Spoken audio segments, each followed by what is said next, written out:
দোয়া করি সে সুস্থ থাক। আপনারা সবাই দোয়া করবেন আমার মাকে যত জান্নাতবাসী করে। আমার একটা ভাই আছে, তাকেও যত সুস্থ রাখে, কারণ সবাই আমার তারেক জিয়ার উপরে আছে, তো এখনো শত্রু আছে, কিন্তু আমরা ওইটাতে যাইতে চাই না। তাকে সুস্থ রাখুক, ভালো রাখুক, এটাই আমরা কামনা করি।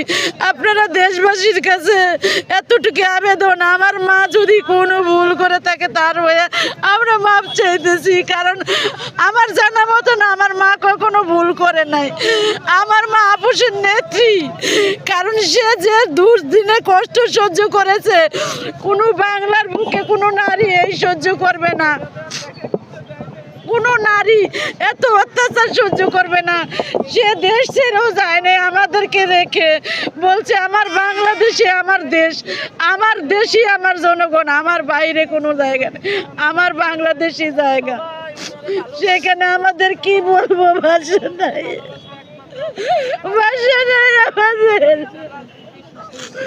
এত খুশিতে আনন্দে দৌড়াইছি, যেখানে প্রোগ্রাম হয়েছে সেখানেই গেছে, কিন্তু আমাদের মা আমাদেরকে এতিম বানাই গেছে।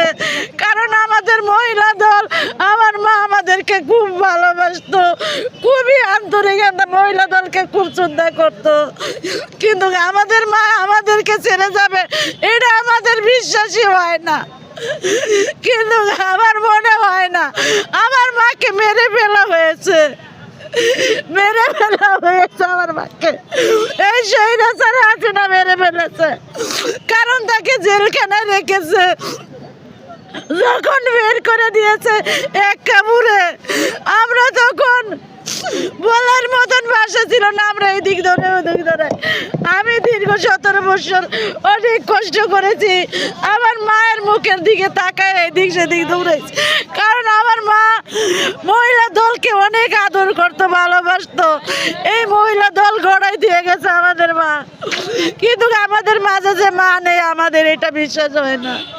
আমরা অনেক কষ্ট করেছি আমাদের মার জন্য, আল্লাহ পাক তাকে জান্নাতবাসী করুক।